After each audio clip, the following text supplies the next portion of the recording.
We're in the Congressional Corner with Congressman Marc Molinaro in his first term representing New York's 19th District. He's a Republican. We spoke in our last conversation about the debt ceiling. In the end, a deal was struck and the U.S. avoided default. You were a strong yes on the package, I think it's fair to say. How come? Well, first, because by design or default, Americans have elected a bipartisan government, and therefore a bipartisan solution was necessary. It's what members like me advocated for and, frankly, worked very hard to deliver. And we've delivered the largest spending cut in history initiated by Congress that confronts inflation fueled by federal spending.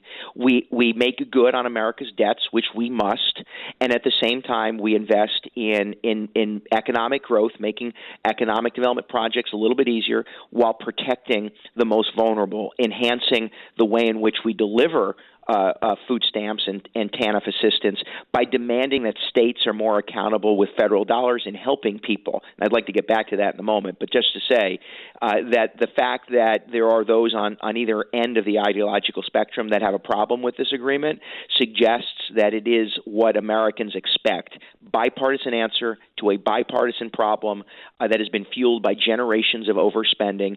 And frankly, I think we've delivered a bill that sets the framework for both how we can negotiate a deal in the future, two branches of government, two different parties, with a president of a different party from us and the majority in the House, and at the same time reach an agreement that makes the federal government more respectful of taxpayers. The Congressional Budget Office says it will cut about $1.5 trillion over the next decade. Is that an adequate number in your view? I don't think that it is adequate, but it is appropriate, and it's what we could the best we could expect in a negotiation between two branches of government, different parties, and two houses of Congress, different parties. I also begin to wonder, this is not to undermine the CBO, but to suggest that everybody sees things a little bit differently. They score stuff, I should say, a little bit differently down here in Washington. What I'd offer to you is that we do set in motion a few reforms that actually we think will grow economic opportunity.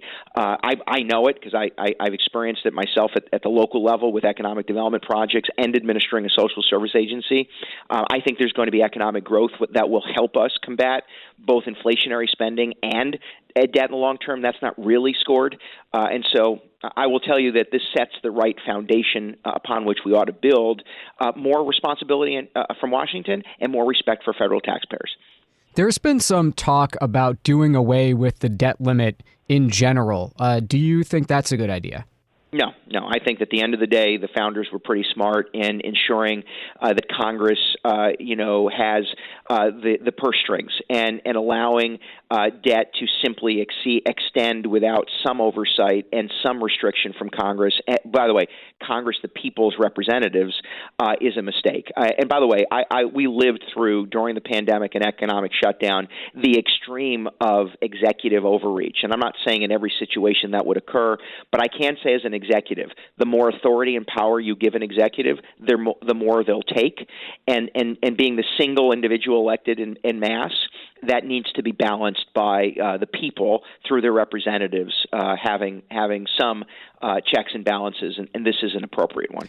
Do you worry, though, that this has merely kicked the can down the road to another sort of standoff or brinksmanship January 2025? Want to worry. That's the reality. But if you were to eliminate Congress's role, all that does is kick the can down the road forever. If you allow presidents to simply make those choices without legislative oversight, then there's just going to be executive-driven spending and no real consideration for the impact and the voice of the people individually. And that I think it's an appropriate reality of the Constitution and the way in which the founders developed this government. But of course, it kicks with some restrictions. It kicks the can. And frankly, we all have a responsibility now to find new ways to respect taxpayers, to drive down spending, to drive down debt. And we need to do that in the context of a bipartisan government. And, of course, there'll be elections in the meantime, and the public will have a say as to how they want to proceed. But we cannot sustain the rate of spending. We cannot continue to mortgage our children and grandchildren's future. And we cannot have a system of government that just doesn't respect the use of dollars that we just don't have. And so there needs to be that reality. And frankly, I think we set the framework and the expectation now that there needs to be more respect for taxpayer dollars.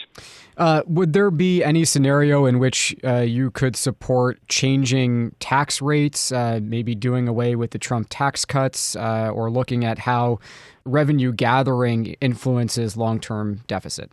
Well, I come to the table with the basic expectation and feeling that the federal government doesn't have a revenue problem; it has a spending problem. And so I've never started the conversation by how much more can I raise or lower taxes. I start the conversation by how much can I lower spending.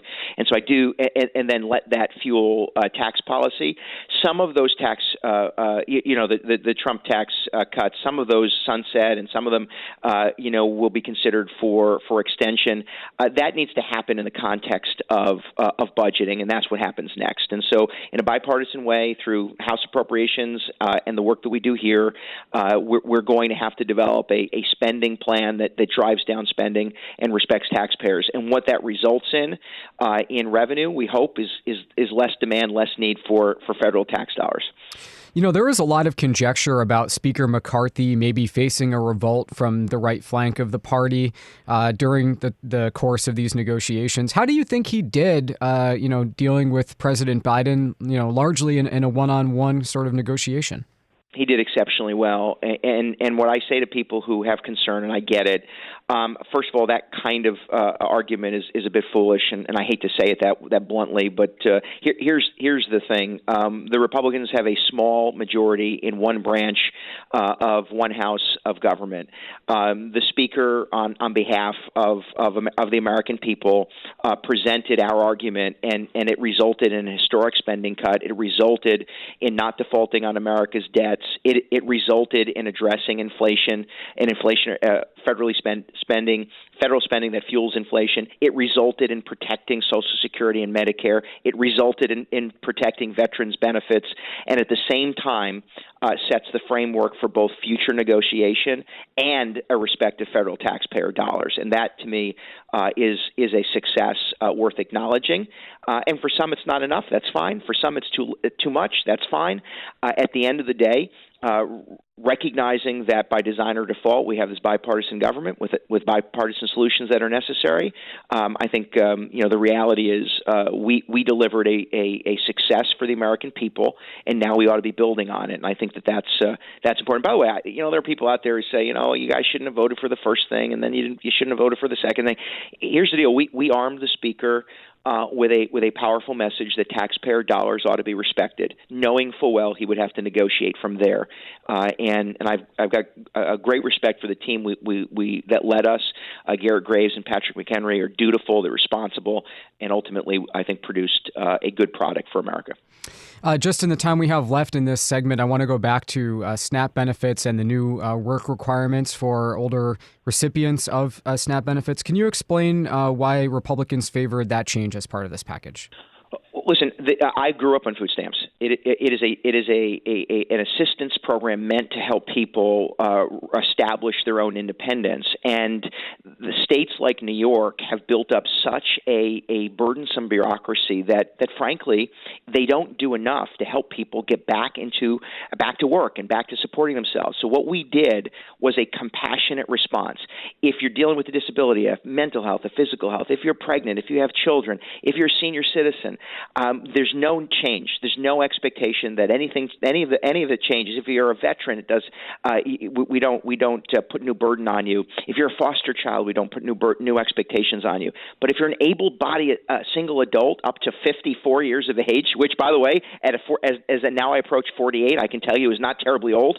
Helping you find work and getting you back into the workforce benefits the community, benefits the economy, and more importantly, benefits you. And so we were careful in that. But let me also say I'm very happy. There's 3 sentences in the Fiscal Responsibility Act that I wrote, and it helped change the mission statement of social service agencies that provide food stamps. They've gotten too comfortable, state agencies in particular, counties in New York, when it comes to distributing food stamps. The agencies themselves become too comfortable fueling their own bureaucracy and not helping people find work. The language that we inserted says to them, we're changing the mission statement. You got to go out there as agencies and actually help people, help them navigate the maze that the welfare system has created, help them find their way to job training, financial literacy, and work, help them stay on a job. I wrote that language.